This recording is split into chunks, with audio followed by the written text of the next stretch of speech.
Good morning student. Today we will start our enzyme catalyst, जो आपका catalyst का last part है। ठीक है, let us start our topic enzyme catalysis.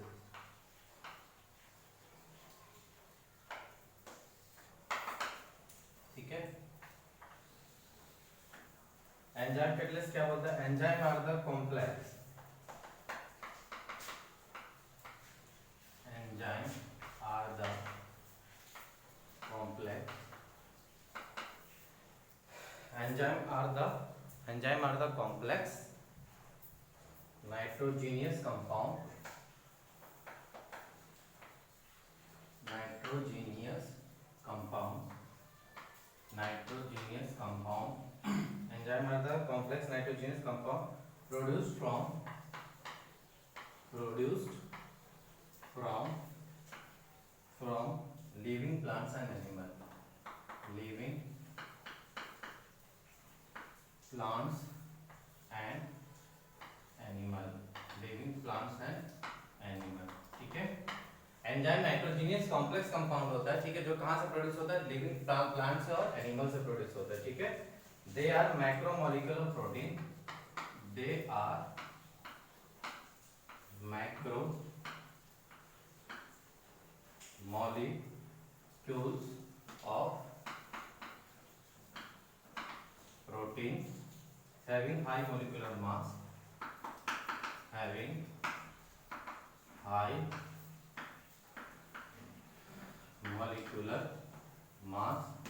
ठीक है, मैक्रोमोलिक्यूल्स होते हैं प्रोटीन्स के, जिनके मॉलिक्यूल्स क्या होते हैं? बेसिकली आप बोल सकते हैं it's a part of protein only, जिनके मॉलिक्यूलर मास क्या होती है? बहुत ज्यादा हाई होती है।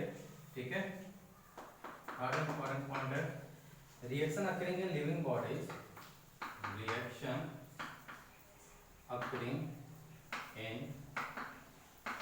living body,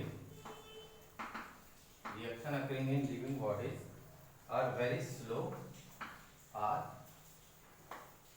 very slow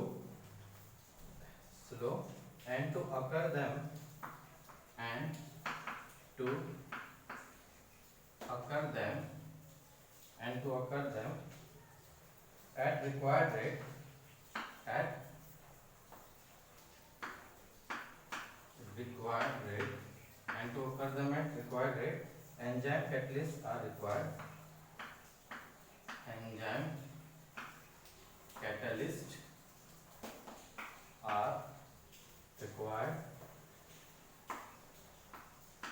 enzyme catalysts are required, they are also called as, they are also called as biochemical catalyst, biochemical catalyst and phenomenon is known as, and phenomena is known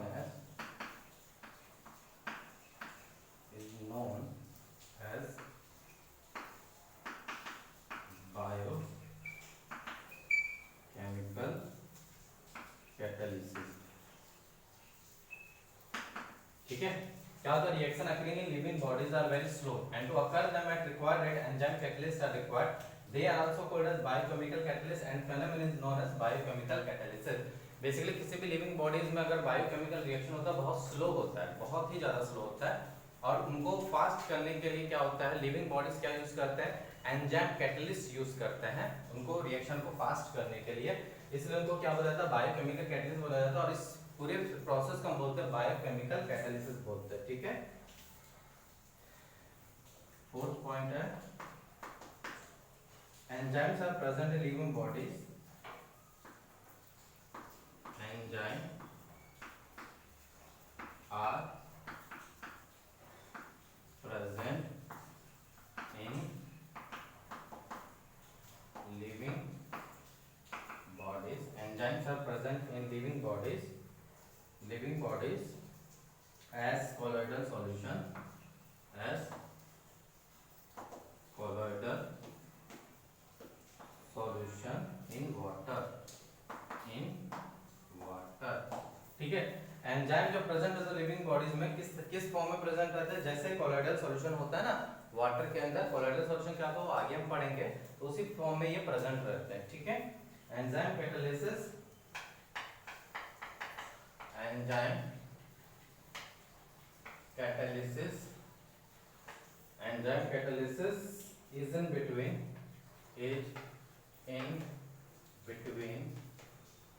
homo and hetero, ठीक है। ये दोनों मतलब दोनों के बीच में रहता है, ना ही ये कंप्लीट होमो और होमोजेनियस रहता है, ना ही कंप्लीट हेटेरोजेनियस, उनके बीच का रहता है ये, ठीक है। और इसका मोस्ट इम्पोर्टेंट एग्जांपल जो हो गया है, एग्जांपल की अगर मैं बात करूं इनकी, ठीक है, रियल टाइम एग्जांपल की, जैसे NH2 CO NH2, ठीक है, यूरिया है, वाटर के साथ रिएक्ट करेगा, ठीक है, तो ये प्रोडक्ट आपको देता है NH3, अमोनिया देता है, साथ ही साथ आपको क्या देगा CO2। लेकिन इस रिएक्ट ये एक्चुअल में रिएक्शन होता है बहुत स्लो, तो इसके लिए हम क्या करते हैं, कैटलिस्ट यूज करते हैं, एंजाइम कैटलिस्ट, जिसका नाम यूरियाज, क्या नाम है उसका, यूरियाज, ठीक है।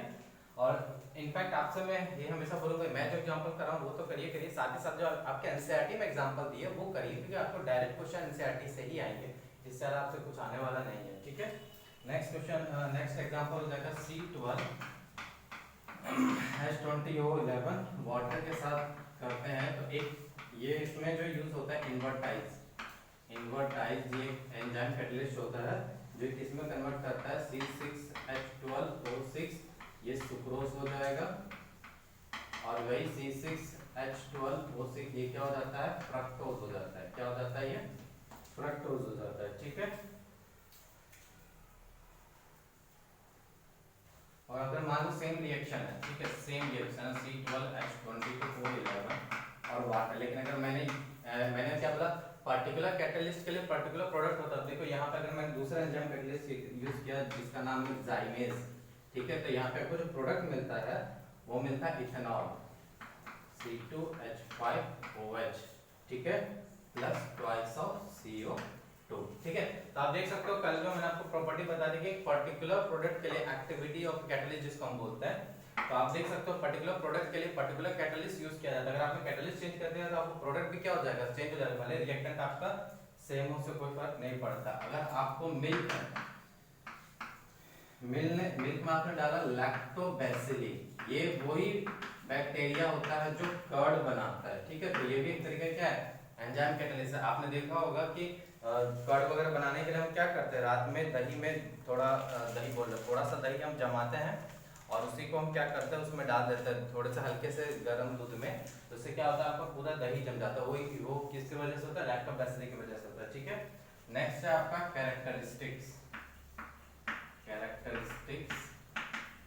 Of enzyme catalyst, EC short form में लिखा हूं, ठीक है।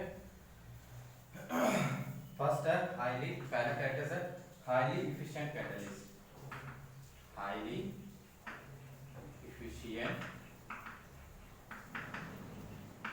कैटलिस्ट क्या होता है, हाईली इफिशिएंट कैटलिस्ट होता है, कैसे होता है समझो बात को।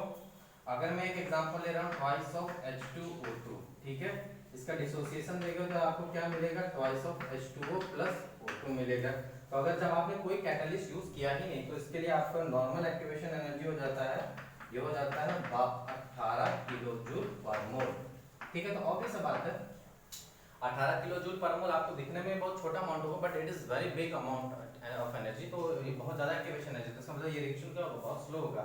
सेम रिएक्शन मैं ले रहा हूं, लेकिन अब मैं क्या यूज कर रहा हूं, platinum as a catalyst use कर रहा हूं, as a catalyst.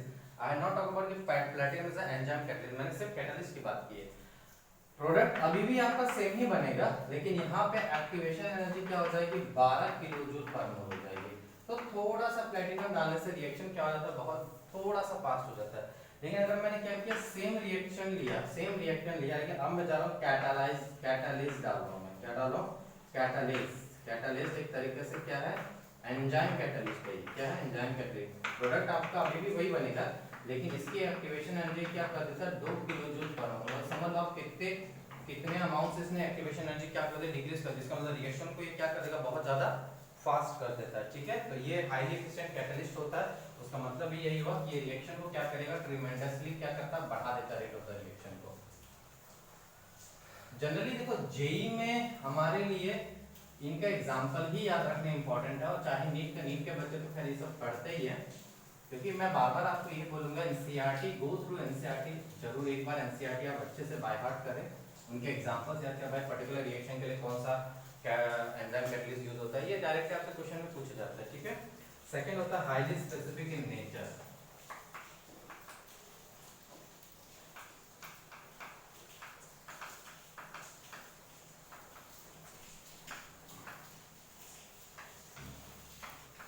Highly specific nature का होता है। ठीक है, अच्छा ये इसमें कुछ मैं लिखा नहीं रहा हूँ, बस हाईली स्पेसिफिक नेचर का होता है, मतलब पर्टिकुलर।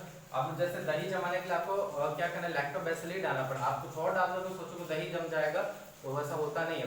बस जनरली आपने देखा होगा कि मम्मी लोग कभी कभी, अगर आपने शायद केक वगैरह बनते हुए देखा, तो दही नहीं रहता तो क्या करते हैं, थोड़ा सा विनेगर डाल देता है, बट विनेगर से वो अच्छे क्वालिटी का आपको दही नहीं मिलेगा, बहुत हाईली एसिडिक दही मिलता है उससे। तो अगर आपको अच्छा दही चाहिए, मीठा दही चाहिए, तो आपको लैक्टोबैसिली ही यूज करना पड़ेगा। तो that is why it is highly specific in nature. तीसरा पॉइंट क्या होगा, highly active under optimum temperature. Highly active होता है ऑप्टिमम टेम्परेचर में। अब आप हमारे बॉडी में जो रिएक्शंस होती है बायोकेमिकल, जो हमारे, ऐसा नहीं कि हमारे बॉडी में बायोकेमिकल रिएक्शन नहीं होता है, तो हमारी बॉडी में एंजाइम कैटलिस्ट यूज करती है, लेकिन ऐसा नहीं कि हमारे बॉडी का टेम्परेचर बहुत ज्यादा ऑप्टिमम टेम्परेचर होता है, बहुत ज्यादा टेम्परेचर होगा तो बायोकेमिकल रिएक्शन होता नहीं है। तो that is why it occurs in only, और ये एक्टिव भी तभी रहता है, ऑप्टिमम टेम्परेचर पे एक्टिव रहता है। ठीक है, फोर्थ पॉइंट हो जाएगा highly active under optimum pH. PH भी क्या होना चाहिए, नॉर्मल नॉर्मल होना चाहिए, अगर ज्यादा हो तो भी काम नहीं करेगा। ठीक है, activity can be increase by, activity can be increase by, activity can be increase by activator and coenzyme. ठीक है, किसी एंजाइम कैटलिस्ट का आपको उसकी एक्टिविटी इंक्रीज करनी है, तो आप या तो एक्टिवेटर यूज कर लो, और या तो आप यूज कर लो कोएंजाइम यूज कर सकते हो। ठीक है, 6 पॉइंट है आपका, activity can be decrease, activity can be decrease by poison.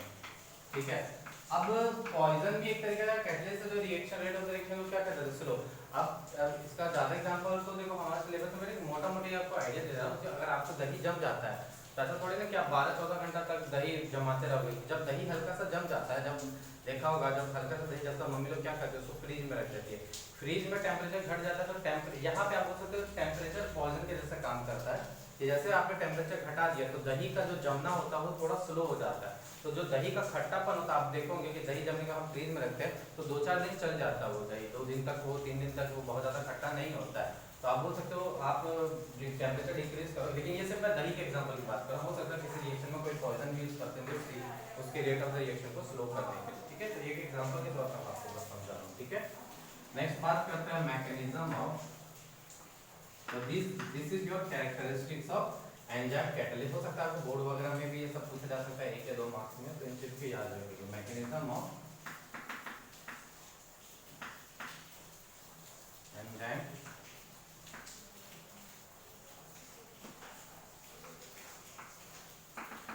Mechanism of enzyme catalysis. ठीक है, होता क्या है, जैसे सबस्ट्रेट,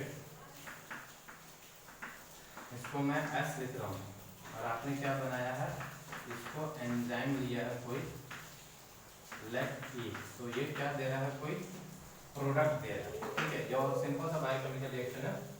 होता क्या है, पहले स्टेप 1 में होगा कि एंजाइम प्लस सबस्ट्रेट मिलके क्या बनाते हैं, मिलके एक EX कॉम्प्लेक्स बनाते हैं। क्या बनाते हैं, EX कॉम्प्लेक्स बनाते हैं। ठीक है, सेकेंड स्टेप में क्या होता है, स्टेप 2 में जो होता ये जो ES कॉम्प्लेक्स होगा अब क्या करेगा, टूट के प्रोडक्ट बना देगा और एंजाइम ऑटोमेटिकली क्या हो जाता है, अलग हो जाता है। ठीक है, इसका मैकेनिज्म बहुत ज्यादा खास होता है। ठीक है, क्या होता है, एंजाइम के ऊपर जो पोर्स होते हैं उनकी एक पर्टिकुलर शेप होती है, उस पर्टिकुलर शेप का ही वो सबस्ट्रेट उस पे जाके जुड़ सकता है, कोई भी शेप का सबस्ट्रेट उस पे जाके जुड़ नहीं पाएगा। जैसे आप बोल सकते हो लॉक एंड की मेथड पे ये चलता है, हर ताले का अपना एक पर्टिकुलर चाबी होता है बेटा, आप किसी भी चाबी से कोई ताला खोल नहीं सकते हो।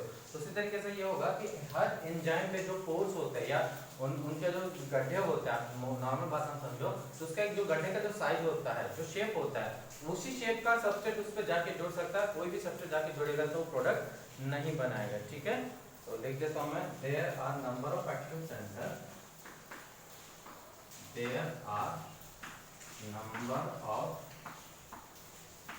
active center, there are number of active center of definite shape, definite shape, definite shape present on the substrate, present on the substrate of colloidal particle, of colloidal particle।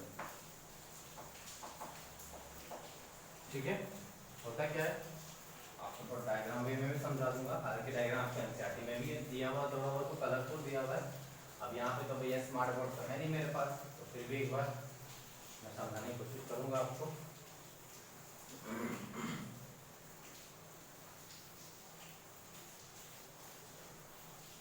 मान लो ये कोई एंजाइम है, ठीक है, इसमें एक्टिव कोर का size कुछ इस तरीके से, ठीक है, और सबस्ट्रेट का भी साइज कुछ इस तरीके से, ठीक है, ये एंजाइम है और ये सबस्ट्रेट है, तो ये क्या करेगा, इस पे जाके जुड़ जाएगा, इस पे जब जाके जुड़ेगा, ठीक है, तो मैं इसको थोड़ा दूसरे कलर से दिखा देता हूँ, तो ये क्या हुआ, जाके इस पे जुड़ गया, येलो कलर का जो लाइन है देखो, इस पे क्या हुआ, जाके जुड़ गया है, और ये एक तरीके का क्या बना दिया, एंजाइम सबस्ट्रेट कॉम्प्लेक्स बना दिया, क्या बना दिया, एंजाइम सबस्ट्रेट कॉम्प्लेक्स बना दिया। ठीक है, फिर ये क्या हो जाएंगे, अलग हो जाएंगे, मान लो यहाँ पे ये आपका ये कोई प्रोडक्ट बना दिया, ये प्रोडक्ट हो गया, और एज इट इज एंजाइम क्या होता है, अपने शेप को रिटेन कर लेता है, उसी के फॉर्म में क्या हो जाता है, बाहर निकल जाता है। बेसिकली ये लॉकिंग की मेथड पे काम करता है। ठीक है, तो this was your overall what, catalyst. ठीक है, तो यहाँ पे हमने कैटलिस्ट को क्या कर चुके हैं, खत्म कर चुके हैं, जो भी एंजाइम कैटलिस्ट मैंने आपको समझाने की कोशिश की है।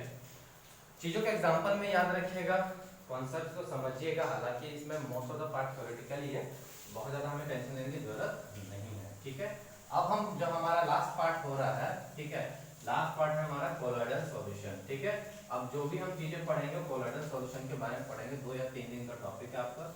ठीक है, कोलॉइडल सॉल्यूशन की बात करता हूं मैं।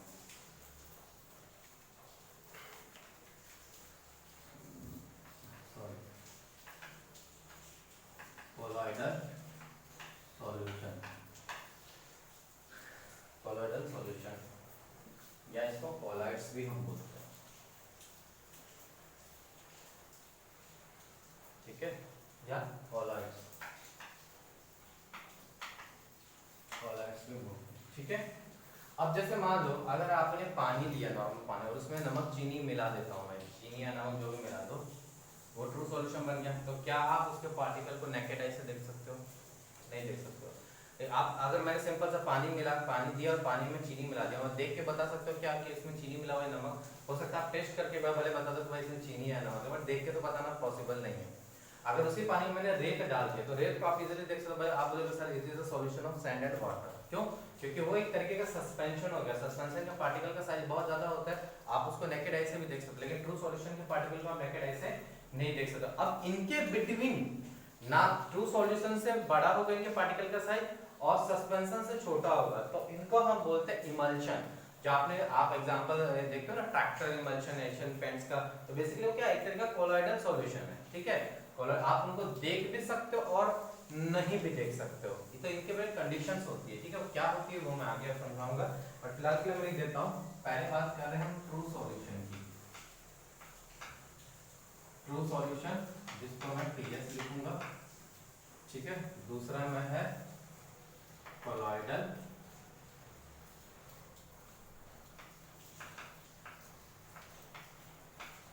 जिसको मैं सीएस लिखूंगा, और नेक्स्ट है सस्पेंशन,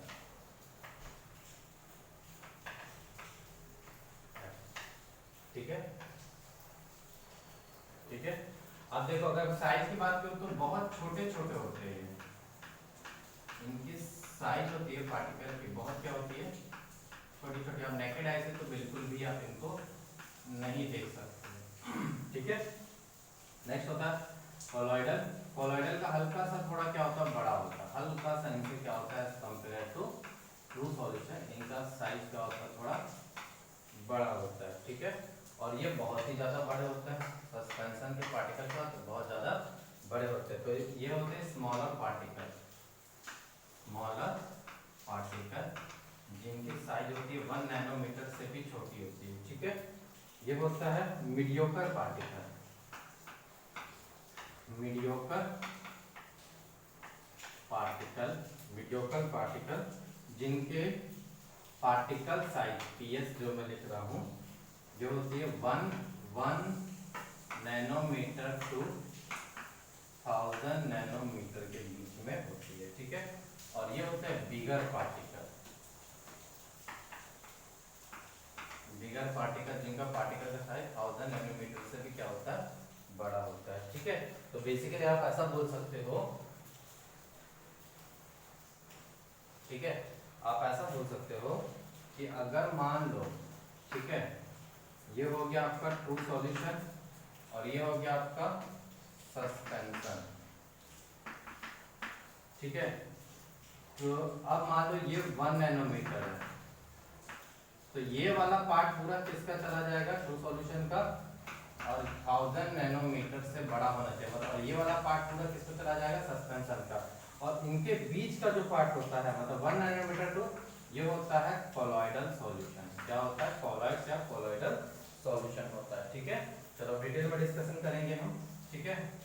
तो इनके डिफरेंस से आपको बहुत चीजें समझ में आ जाएगी, प्रॉपर्टी, ठीक है, ट्रू सॉल्यूशन, कोलॉइड्स, ठीक है, या सस्पेंशन, ठीक है। पहला प्रॉपर्टी है, तीनों के कंपैरिजन में बता दे रहा हूं। पहला प्रॉपर्टी है पार्टिकल साइज, क्या है, पार्टिकल साइज, जिसकी साइज क्या होती है, लेस देन 1 नैनोमीटर होती है। इनके पार्टिकल की साइज क्या होती है, 1000 नैनोमीटर से बड़ी होती है, लेकिन इनके पार्टिकल की साइज 1 to 1000 नैनोमीटर क्या होती है, इनके बीच में रहती है, ठीक है। तो ये मेरा हो गया पहला डिफरेंस। दूसरा डिफरेंस के, दूसरे प्रॉपर्टी डिफरेंस की बात करूं तो विजिबिलिटी की अगर मैं बात करूं, विजिबिलिटी की अगर बात करूं तो ये क्या होता है, not visible, not visible with any optical, optical means मतलब किसी भी आप तरीके से इनको देख तो नहीं पाओगे, उसके लिए बहुत हाई लेवल का माइक्रोस्कोप आपको चाहिए होगा, ठीक है। अब यहाँ पे क्या होता है, आप इनको माइक्रोस्कोप से देख सकते हो, may be visible with microscope, ठीक है। ये क्या होगा, ऑलवेज विजिबल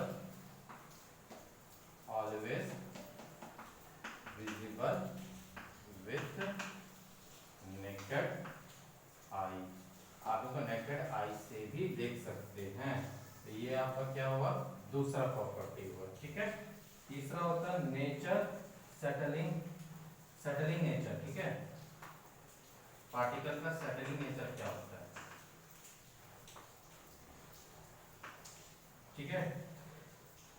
ये अब ट्रू सॉल्यूशन की बात करूं, ट्रू सॉल्यूशन तो क्या होता है, होमोजीनियस होता है, तो ग्रेविटी की वजह से इनके पार्टिकल सेटल डाउन नहीं होता, ठीक है। तो होमोजीनियस होता है, ठीक है। अच्छा ऐसे देखो, नेचर एंड सेटलिंग तो इनका क्या हो जाता है, होमोजेनियस नेचर का होता है, होमोजेनियस नेचर का होता है, and does not settle due to gravity. ठीक है, ग्रेविटी पे इनको कोई भी इफेक्ट नहीं होता है ड्यू टू ग्रेविटी। ठीक है, ये किस नेचर के होते हैं, ये हेट्रोजीनियस नेचर के होते हैं। ठीक है, normally not settle but can be settle due to centrifugation. ठीक है, सेंट्रीफ्यूगुलेशन एक मेथड होता है जिनसे हम कोलोइडल पार्टिकल में क्या करते हैं, उनको सेटल डाउन कर सकते हैं, उनके पार्टिकल को कोलोइडल सॉल्यूशन में। ठीक है, तो normally not settle, normally not settle but can be settle,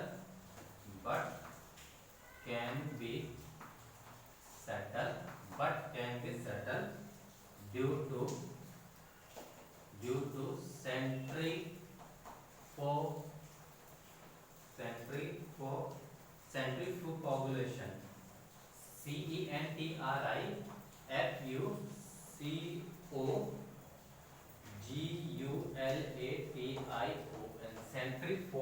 centrifugulation।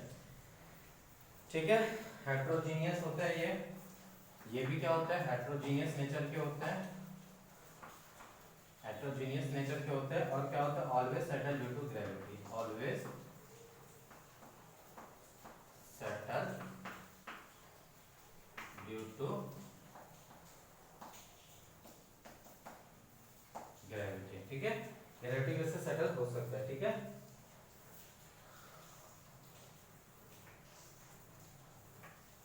ठीक है, नेक्स्ट प्रॉपर्टी में है टिंडल इफेक्ट,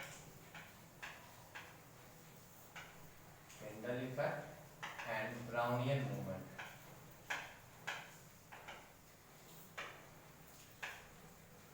अब टिंडल इफेक्ट क्या होता है, देखो टिंडल इफेक्ट जैसे मान लो इस कमरे में मैंने अंधेरा कर दिया और मैं टॉर्च जला रहा हूं, तो टॉर्च का आपको एक पाथ दिखेगा, उस लाइट का एक पाथ दिखेगा, वो किसकी वजह से दिखेगा, because of scattering of light, और उसका मीडियम क्या हो जाएगा, एयर मीडियम हो जाएगा। उसी तरीके से क्या हर सॉल्यूशन में अगर हम लाइट पास करके देते हो तो हो सकता है कोई टिंडल इफेक्ट शो करेगा, कोई टिंडल इफेक्ट नहीं शो करेगा, बाहर की डिटेल में हम पढ़ेंगे आगे भी। ठीक है, बट ओवरऑल आपको मैं आइडिया दे रहा हूं। ब्राउनिंग मूवमेंट क्या होता है, आपने कभी कभी देखा होगा जब किसी अंधेरे मान लो बहुत ज्यादा कमरे में अंधेरा है और वो गलती से वहां पे एक सनलाइट की रोशनी पड़ रही है, तो सनलाइट की एक रोशनी पड़ेगी, एक तो स्कैटरिंग पे हो रहा है और उसमें आप देखोगे पार्टिकल का हल्का सा मूवमेंट होता रहता है सनलाइट के उसमें, तो आप पार्टिकल को देख सकते हो, उनका मूवमेंट होता है, जिगजैग मूवमेंट होता है, वो होता है ब्राउनियन मूवमेंट, उसको हम बोलते हैं। ठीक है, तो ट्रू सॉल्यूशन कभी भी ये शो नहीं करता, डज नॉट शो, ना टिंडल इफेक्ट शो करेगा ना ब्राउनियन मूवमेंट शो करेगा, ये शो करते हैं हमेशा। और इनर कोलोइडल सॉल्यूशन की पहचान होती है कि टिंडल इफेक्ट और ब्राउनियन मूवमेंट दोनों शो करता है। ये मे और मे नॉट शो, मे और मे नॉट शो, हो भी सकता नहीं भी हो सकता, ऐसा कोई जरूरी नहीं है। ठीक है, चलिए अगर मैं बात करूं नेक्स्ट प्रॉपर्टी की, नेक्स्ट है मेरा सेपरेशन, सेपरेशन। ठीक है, एक है फिल्टर पेपर से एफपी और एक है स्पेशल मेम्ब्रेन एसएम। सेपरेशन हम करना चाहते हैं अगर मान लो पार्टिकल का मीडियम से, तो मतलब जो भी इसमें जो भी सॉल्वेंट और सॉल्वेंट होगा ना, तो उनका अगर मुझे सेपरेशन करना है तो दो तरीके से हम सेपरेशन कर सकते हैं, या तो फिल्टर पेपर से कर सकते हैं, तो स्पेशल मेम्ब्रेन एसएम। तो अभी क्या होता है, आप कुछ भी कर लो, इन दोनों का पॉसिबल नहीं होता। ट्रू सॉल्यूशन में आप किसी भी तरीके से इनको अलग नहीं कर सकते, ना फिल्टर पेपर से ना एसएम से। ठीक है, तो अब यहाँ पे क्या होगा, कोलाइडल में इसके लिए तो नॉट पॉसिबल, और फिल्टर पेपर से तो आप नहीं कर सकते हो, लेकिन स्पेशल मेम्ब्रेन से पॉसिबल हो सकता है। ठीक है, नेक्स्ट है, और इनका तो दोनों हो जाएगा, पॉसिबल होगा, चाहे फिल्टर पेपर से कर लो या स्पेशल मेम्ब्रेन से, दोनों में आप क्या कर सकते हो, पार्टिकल्स सॉल्यूट को सॉल्वेंट से सेपरेट कर सकते हैं। ठीक है, नेक्स्ट है मेरा लास्ट प्रॉपर्टी डिफ्यूजन। ठीक है, अब ट्रू सॉल्यूशन में डिफ्यूज तुरंत होता है, हमने तो सॉल्यूशन चैप्टर पढ़ा, उसमें जो भी हम चीजें बातें करते थे ट्रू सॉल्यूशन की बातें करते थे। ठीक है, तो they will diffuse readily, they will diffuse readily. ठीक है, इसमें क्या होता है, वेरी स्लोली होता है, मतलब जल्दी से ये डिफ्यूज नहीं करते। ठीक है, ये तो करते ही नहीं है, नॉट डिफ्यूज। कुछ भी कर लो, कुछ भी कर लो, कोई भी मेथड साम दाम दंड भेद कर लो, बट ये डिफ्यूज कभी भी नहीं करेंगे। तो this was overall your difference between colloidal particles या colloidal solution, true solution and suspension. ठीक है, अब डिटेल में डिस्कशन करते हैं कोलॉइडल सॉल्यूशन का।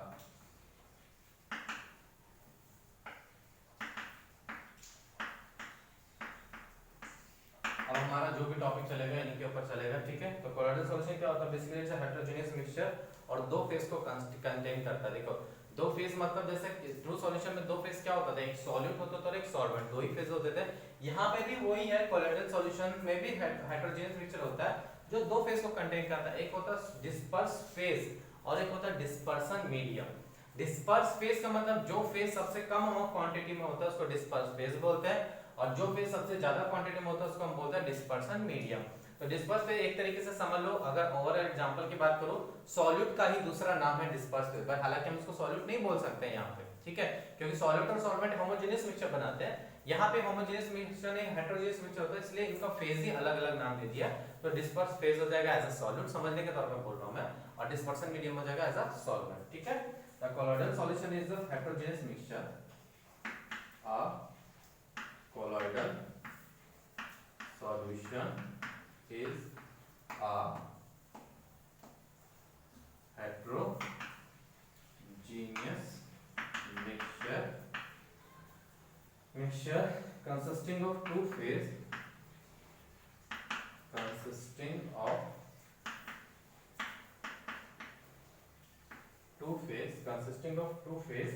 are known as disperse phase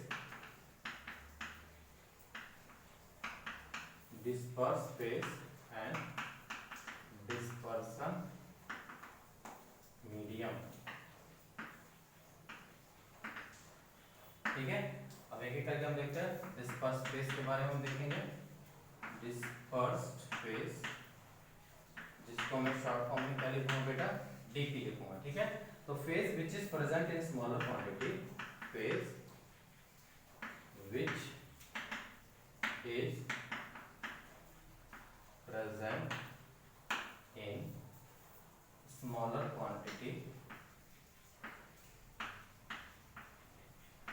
phase which is present in smaller quantity is known as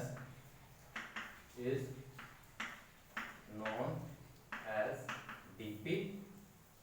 It is just like solute in free solution. It is just like solute in true solution। ठीक है, next है मेरा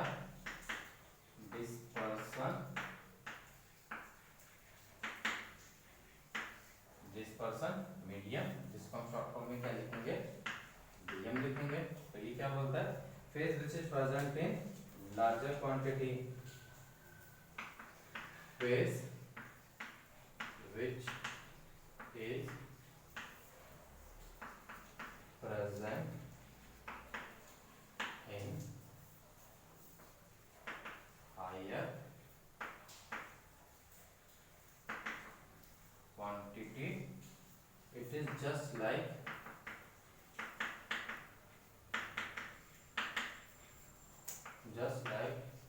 solvent in true solution। ठीक है, समझ में आया बेटा आपको सबको, ये समझ में? ठीक है, तो आई होप से यहाँ तक आपको सारी चीजें समझ में आ गई। मैं आपको क्या समझाने की कोशिश कर रहा हूँ। ठीक है, अब यहाँ पे भी जैसे क्या था, ट्रू सॉल्यूशन भी बहुत टाइप के होते हैं। ठीक है, बहुत टाइप का मतलब तो क्या, बेसिकली हमने जो आपको मैंने ट्रू सॉल्यूशन बताया था और बोला भी था एनसीईआरटी से, एक बार आप देख लीजिएगा। तो सॉल्यूट्स मतलब अगर आपने सॉल्वेंट डिफरेंट टाइप के लिए और सॉल्यूट डिफरेंट टाइप के लिए, सॉल्वेंट कितने टाइप के, 3 टाइप के सॉलिड लिक्विड गैस, सॉलिड भी कितने टाइप का होता है, 3 टाइप का सॉलिड लिक्विड गैस, तो 3 का पावर 3 कितना, 9 टाइप्स के सॉल्यूशन बन जाते हैं।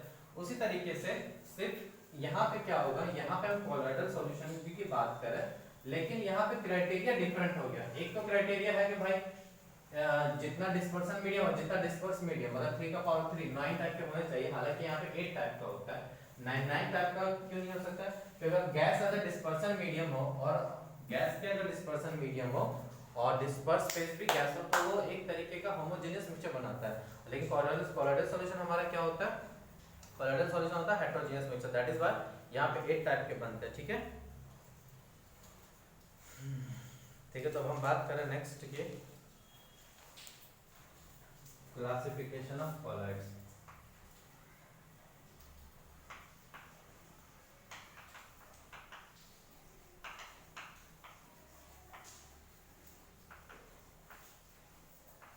अब यहाँ पे हमने जो टाइप वाइज कैटेगरी डिवाइड किया कोलॉइडल सॉल्यूशन का वो कुछ इस तरीके से 3 टाइप से। पहला कैटेगरी, पहले क्या, ऑन द बेसिस ऑफ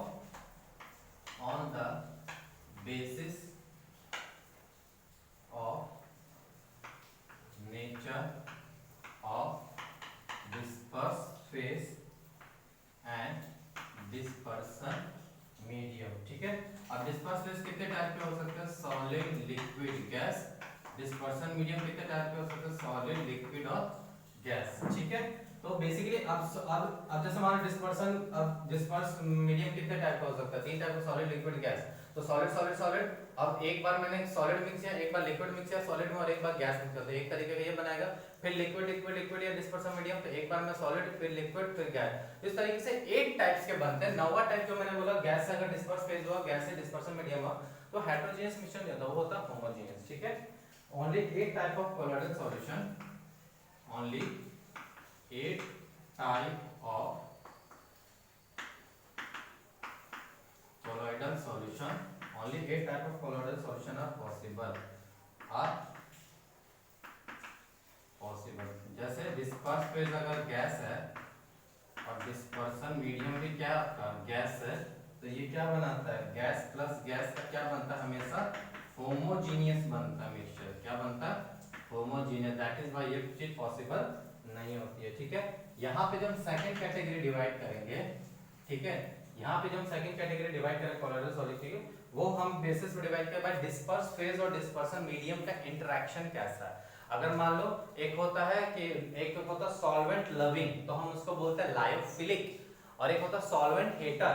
ये होता है ना पानी से तो दूर फोबिया होता है, जो बोले भाई इसको फोबिया इस चीज का, तो फोबिक मतलब डर, मतलब डिस्पर्स मतलब सॉल्वेंट, ऐसा सॉलिड जो सॉल्वेंट लवर हो, तो लायोफिलिक मतलब disperse phase loves dispersion medium, मतलब आसानी से घुल सकता है, तो उसको हम लायोफिलिक बोलेंगे।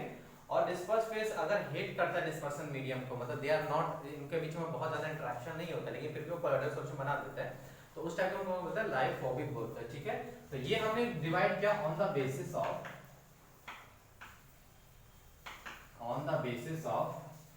interaction, on the basis of interaction between disperse phase and dispersion, इनके बीच का इंटरेक्शन के अकॉर्डिंग हमने कोलॉइडल सॉल्यूशन में डिवाइड कर दिया। इसमें भी 2 टाइप के होते हैं, एक होता है लायोफिलिक का मतलब लायोफिलिक सोल बोलते हैं, सॉल्यूशन नहीं बोलेंगे यहाँ पे, याद रखिएगा, हम यहाँ पे सोल बोलते हैं। ठीक है, और सेकंड कैटेगरी होता है लायोफोबिक होता है। क्या होता है? लायोफोबिक सोल, जो सॉल्वेंट डिस्पर्सन मीडियम हीटर होता है उसको लायोफोबिक बोलते हैं। यहाँ पे हम जो डिवाइड करते हैं, तीसरा कैटेगरी जो हमने कोलॉइडल सॉल्यूशन का डिवाइड किया है, पहला तो category according to disperse phase dispersion medium divide कर दिया। दूसरा कैटेगरी भाई उनके बीच का इंटरेक्शन कैसा, उसके अकॉर्डिंग हमने कोलॉइडल सॉल्यूशन को डिवाइड किया। तीसरा कैटेगरी है according to the size of dispersion phase, disperse phase, उसके अकॉर्डिंग हम कोलॉइडल सॉल्यूशन को डिवाइड करते हैं। तो on the size of particle of, on the basis of size of particle of colloid,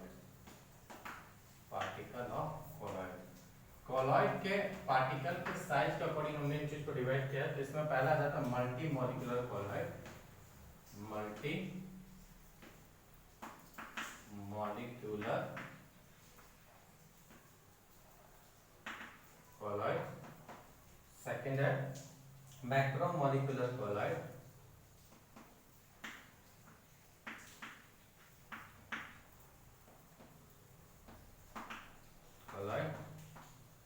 तीसरा है एसोसिएटेड कोलॉइड्स।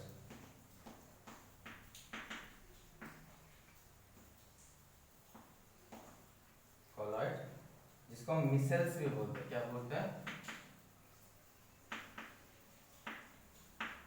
मिसेल्स बोलते हैं, ठीक है। तो अब हम एक एक करके टाइप्स ऑफ कोलॉइडल सॉल्यूशन पढ़ेंगे, ठीक है। जिसमें मेरा पहला केस 1 आ जाता है, case 1 on the basis of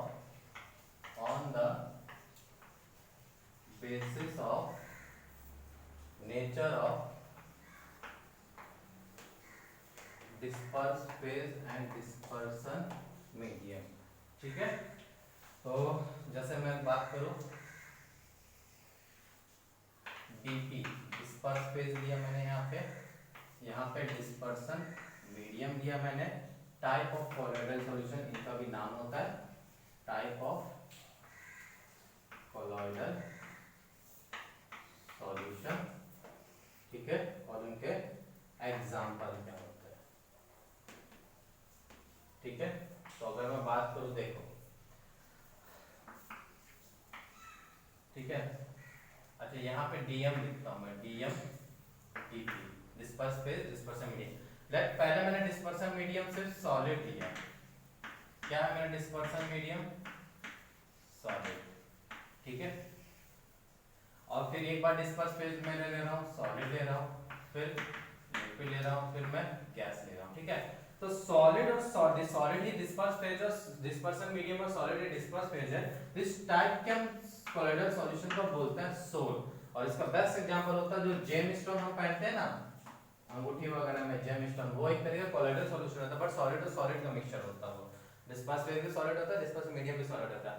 solid अगर आपका ये है मीडियम है, डिस्पर्सन मीडियम है, और लिक्विड आप डिस्पर्स फेज डाल रहे हो, तो ये जो आपके टाइप ऑफ कोलॉइडल सॉल्यूशन बनता है उसको हम जेल बोलते हैं। क्या बोलते हैं, जेल। आपसे क्वेश्चन ऐसे ही पूछा जाता है कि the type of colloidal solution which is gel consists of dispersion medium, चार ऑप्शन देगा, solid, liquid, solid, gas, solid. इस तरीके से आप पूछे तो आप ये भी याद रखिएगा, सॉलिड अगर डिस्पर्शन मीडियम है और अगर डिस्पर्स फेज क्या है आपका लिक्विड है, तो आपको उसको जो वो टाइप ऑफ सॉल्यूशन बोलते हैं वो जेल बोलते हैं। तो इसका बेस्ट एग्जांपल हो जाता है बटर, चीज जो आप खाते हैं ना बेटा, चीज, वो भी एक तरीके का कोलॉइडल सॉल्यूशन है, ठीक है। कर्ड हो गया, जेलीज हो गई, ये सारे के सारे आपके क्या हो जाएंगे, सारे के सारे आपके जेल का type of colloidal solution which is called gel के एग्जांपल है, ठीक है। नेक्स्ट, अगर सॉलिड मेरा डायरेक्ट डिस्पर्सन मीडियम है और डिस्पर्स फेज आपका गैस है, तो इसको हम बोलते हैं सॉलिड फॉर्म। क्या बोलते हैं हम इसको, सॉलिड फॉर्म बोलते हैं, ठीक है। तो जैसे फॉर्म रबर जो होता है ना आपका, फॉर्म रबर, ये इसी का एग्जांपल है। देख सकते हो इसमें कोई लॉजिक्स नहीं है, बेसिकली आपको ये बाय हार्ट ही करना है, ठीक है। अब मैं मान ले रहा हूँ लिक्विड मेरा डिस्पर्सन मीडियम ले रहा हूँ, क्या ले रहा हूँ मैं, liquid as a dispersion medium, और अब मैं सॉलिड ले रहा हूँ एज अ डिस्पर्स फेज, फिर लिक्विड ले रहा हूँ डिस्पर्स फेज, और फिर मैं ले रहा हूँ gas as a disperse phase, ठीक है। तो लिक्विड और सॉलिड का जो मिक्सचर होता है, liquid as a dispersion medium, solid as a disperse phase, इसको हम बोलते हैं लिक्विड सोल बोलते हैं। क्या बोलते हैं इसको, लिक्विड सोल बोलते हैं। इसका एग्जांपल हो जाता है गोल्ड सॉल्ट। गोल्ड का जो कोलॉइड वाटर फॉर्म में जो मिलता है वो उसी का एग्जांपल होता है, ठीक है। लिक्विड का जो होता है इसका हम बोलते हैं इमल्शन बोलते हैं, ट्रैक्टर इमल्शन इसी का एग्जांपल है, ठीक है। पेंट जो हो गया आपका, ठीक है, और कोल्ड क्रीम जो हम चेहरे पे लगाते हैं, ये बेसिकली इन्हीं के example, liquid as a disperser, liquid as a dispersion medium. Liquid as a dispersion medium और gas as a disperse phase रहा, तो इसका जो एग्जांपल हो जाता है वो लिक्विड फॉर्म होता है। क्या होता है, लिक्विड फॉर्म होता है। इसका जो हम ये जो शेविंग क्रीम, इसका बेस्ट एग्जांपल है। शेविंग क्रीम जो होता है, ठीक है, शेविंग क्रीम ही आपका ये लिक्विड फॉर्म का एग्जांपल होता है, ठीक है। अब एज अ गैस मैं क्या ले रहा हूँ, gas as a dispersion medium ले रहा हूँ, बट सॉलिड मैं ले रहा हूँ क्या, डिस्पर्सन फेज, और लिक्विड एज अ मैं डिस्पर्सन फेज। तो इसको हम बोलते हैं एरोसोल। क्या बोलते हैं इसको, एरोसोल बोलते हैं। लिक्विड गैस अगर डिस्पर्सन मीडियम और solid as a disperse phase है, तो उसका एग्जांपल उसका जो नाम उस टाइप के कोलॉइडल सॉल्यूशन का नाम बोलते हैं एरोसोल बोलते हैं। इसका बेस्ट एग्जांपल हो जाता है स्मोक। क्या हो जाता है, स्मोक या डस्ट जो उड़ता है ना हवा में, जो मिट्टी चलती है, उसी का एग्जांपल है स्मोक या डस्ट। इसका एग्जांपल है लिक्विड गैस एज ये dispersion medium solid disperse as liquid है, तो इसको एरोसोल ऑफ लिक्विड बोलते हैं, एरोसोल ऑफ लिक्विड। आप इसको पूरा नाम बोल सकते हैं एरोसोल ऑफ सॉलिड भी बोल सकते हो, ठीक है। एरोसोल ऑफ सॉलिड और एरोसोल ऑफ, एरो मतलब आ गया तो गैस है, डिस्पर्सन एरो वर्ड आ गया मतलब डिस्पर्सन मीडियम आपका गैस है। अगर एरोसोल ऑफ सॉलिड है मतलब सॉलिड इसमें डुबाया गया, और एरोसोल ऑफ लिक्विड है तो लिक्विड इसमें डुबाया गया। तो इसका बेस्ट एग्जांपल होता है फॉग, फॉग या मिस्ट, ये क्या होते हैं इनके एग्जांपल। दिस टाइप में there are 8 types of colloidal solution, ठीक है बेटा, तो याद रखिएगा इन चीजों को, ठीक है। ठीक है, अब जैसे मैं बात करूं डिस्पर्सन मीडियम और उनके सोल को हम क्या बोलते हैं। अगर वाटर मेरा डिस्पर्सन, अच्छा मैं इसको दूसरी जगह लिखता हूं अच्छे से, पहले मैं इसको रफ कर देता हूं।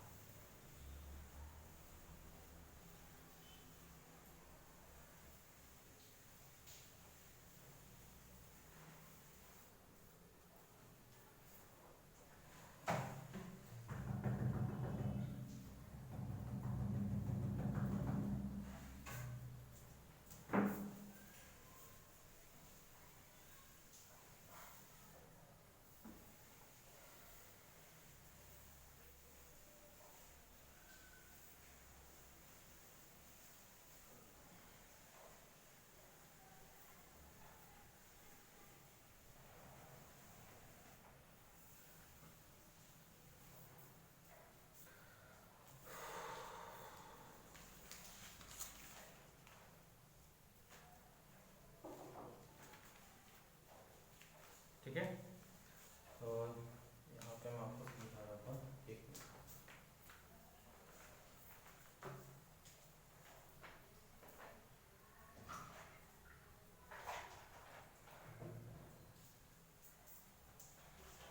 ठीक है, डिस्पर्सन मीडियम और उस टाइप के सॉल्यूशन। अगर डिस्पर्सन मीडियम मेरा वाटर है तो हम उसको क्या बोलते हैं, हाइड्रोसोल बोलते हैं। क्या बोलते हैं, हाइड्रोसोल।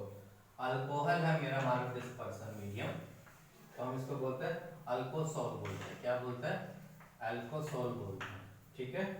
अगर बेंजीन मेरा क्या है डिस्पर्सन मीडियम है तो बेंजोसोल बोलते हैं, इसको क्या बोलते हैं, बेंजोसोल बोलते हैं।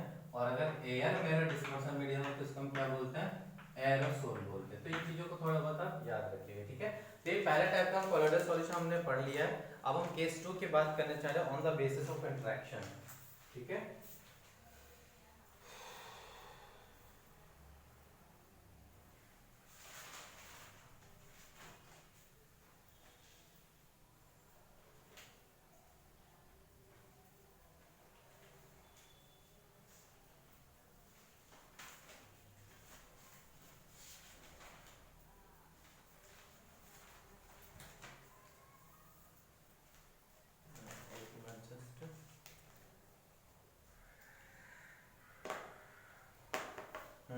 ठीक है, नेक्स्ट है केस 2 हमारा, ठीक है। On the basis of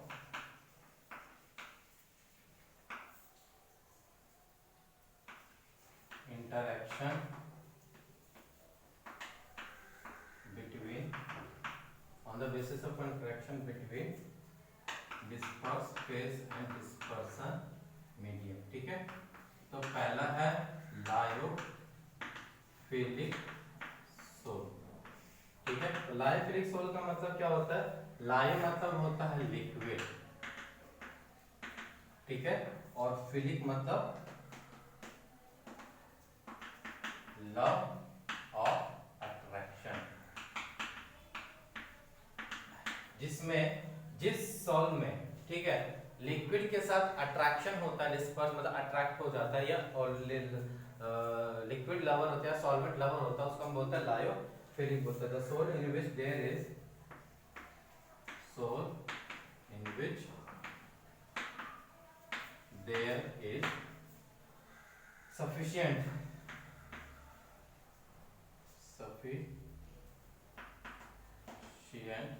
oblique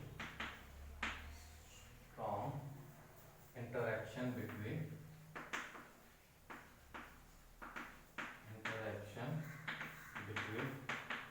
disperse phase and dispersion medium are known as lyophilic soil. Lyophilic soil, ठीक है। और जैसे मैं लायोफोबिक की बात करूं, मैं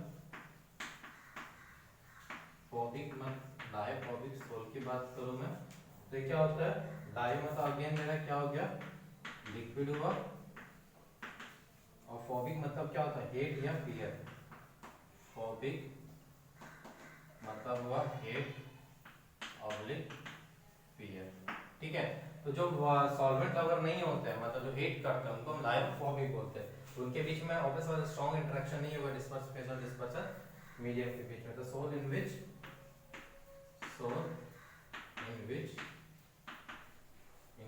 there is no interaction, there is no interaction, there is no interaction between disperse phase and dispersion medium are known as lyophobic, ठीक है। अब इनके हम डिफरेंसेस की बात कर लेते हैं, अकॉर्डिंग टू द प्रॉपर्टी हम इनको डिफर करते हैं, ठीक है। प्रॉपर्टी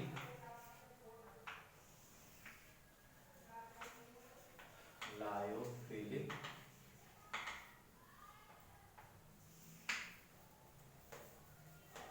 लायोफोबिक, इनकी डिफरेंट डिफरेंट प्रॉपर्टी होती है। जैसे अगर मैं बात करूं पहला property, interaction between DP and TM. अगर इंटरैक्शन बिटवीन टीएम की बात करूं तो सफिशिएंट इंटरैक्शन होता है, यहाँ पे सफिशिएंट इंटरैक्शन होता है, ठीक है। लेकिन यहाँ पे कोई भी इंटरैक्शन नहीं होता, ठीक है। सेकंड प्रॉपर्टी की बात करूं मैं, सॉल्वेशन। सॉल्वेशन क्या होता है, हैवीली सॉल्वेटेड होता है, ये क्या होता है, हैवीली, आराम से डुबा सकता है ये, मतलब डिस्पर्स फेज को इजीली सॉल्वेट कर सकता है, मतलब घेर सकता है। हाइड्रेशन नहीं बोल सकते यहाँ पे, क्योंकि यहाँ पे मेरा वाटर नहीं है, इसलिए हमने सॉल्वेशन का वर्ड यूज किया। तो हैवीली सॉल्वेटेड होता है ये, हैवीली सॉल्वेटेड हो गया। और ये क्या होता है, लिटिल और नो सॉल्वेशन, लिटिल और नो सॉल्वेशन, ठीक है। तीसरा मेरा प्रॉपर्टी हो गया nature.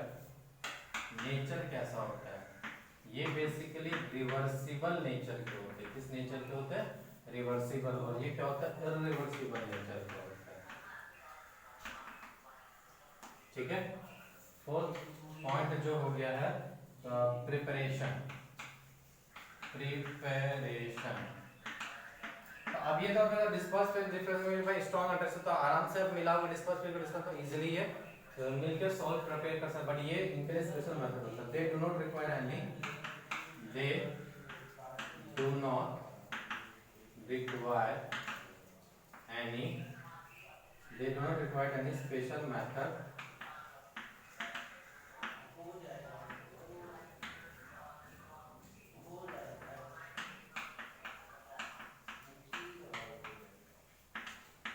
they do not require any special method for preparation. They are prepared only by, they are prepared only by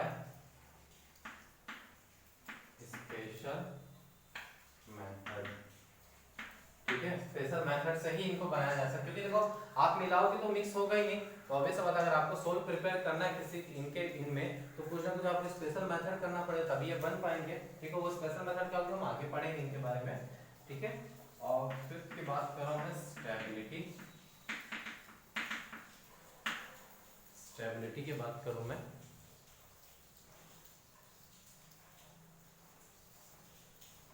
stability की बात करूं तो दे they are self stabilized, they are self stabilized, अपने आप स्टेबलाइज कर देता है डिस्पर्स फेस को ये। बट यहाँ पे क्या होता है, they require stabiliser, they require stabiliser, ठीक है। 6 पॉइंट क्या हो जाएगा यहाँ पे, विस्कोसिटी, ठीक है। They are, it is usually higher than dispersion medium, it is usual higher than dispersion medium, ठीक है। Same as DM, same as DM.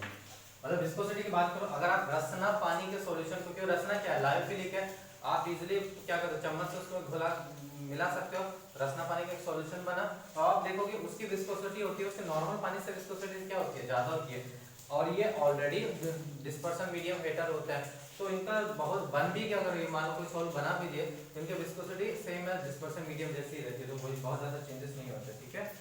7th है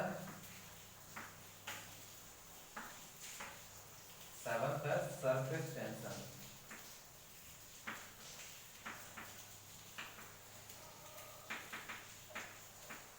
सरफेस टेंशन, ठीक है। तो क्या होता है, it is usually lower than, it is usually lower than dispersion medium, इनका जो सरफेस टेंशन होता है डिस्पर्सन मीडियम से कम होता है, ठीक है। इनका सरफेस टेंशन ऑलमोस्ट क्या होता है, सेम एज डिस्पर्सन मीडियम होता है सरफेस टेंशन, ठीक है। 8th नंबर की बात करूं, चार्ज, चार्ज क्या होता है, चार्ज देखो अगर वो मिक्स हो गया तो ऑब्वियस बात है बहुत ज्यादा कोई चार्ज लायोफिलिक कैरी नहीं करता, ठीक है। लेकिन ये क्या करता है, ये चार्ज कैरी कर सकते हैं, ठीक है। They carry no or very little charge, they carry no or little charge, ठीक है। They carry charge, they carry charge either positive or negative, ठीक है, either पॉजिटिव और नेगेटिव, ठीक है।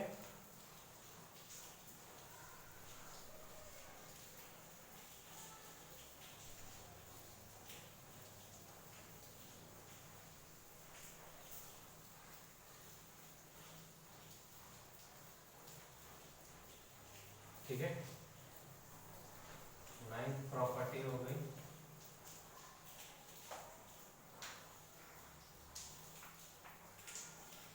ठीक है। कोगुलेशन,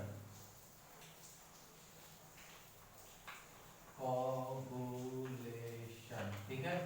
कोगुलेशन क्या होता है ये आगे हम पढ़ाएंगे, बट फिलहाल मैं समझा, they can be coagulated by, they can be coagulated, आगे पढ़ाऊंगा डोंट वरी, ये आगे है टॉपिक हमें पढ़ना, coagulation, coagulated by addition of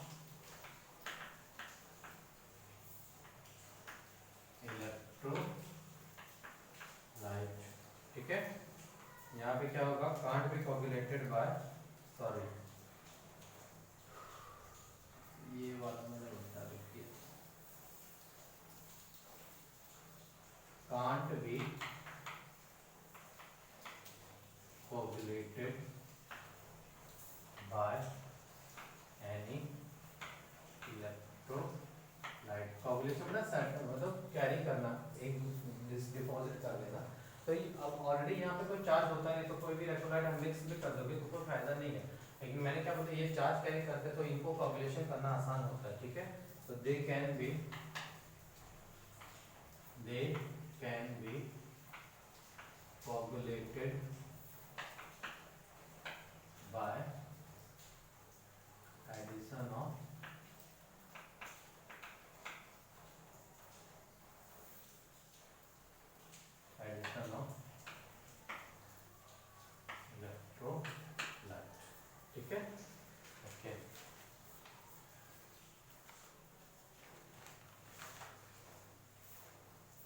ठीक है।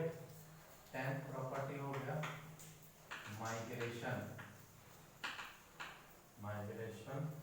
इन electric field and magnetic field, ठीक है। तो यहाँ पे कोई भी माइग्रेशन मतलब मूवमेंट, इलेक्ट्रिक फील्ड और मैग्नेटिक फील्ड के वो भी के प्रेजेंस अगर आपने सोल प्रिपेयर कर लाइन क्लिक और उनके बीच में इलेक्ट्रिक फील्ड या मैग्नेटिक फील्ड लगा दोगे तो डिस्पर्स फेस का कोई भी मूवमेंट नहीं होगा इलेक्ट्रिक फील्ड या मैग्नेटिक फील्ड। क्यों भाई, चार्ज ही नहीं तो कहां से मूवमेंट होगा, ठीक है। और ये इजीली माइग्रेट कर सकते हैं, इजीली माइग्रेटेड, ठीक है। 11th नंबर क्या है, 11th है टिंडल इफेक्ट।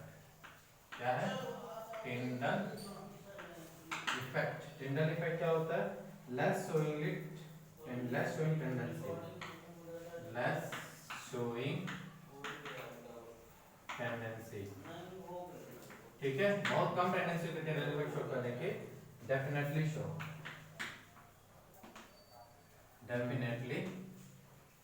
मतलब ये हमेशा शो करते ही है।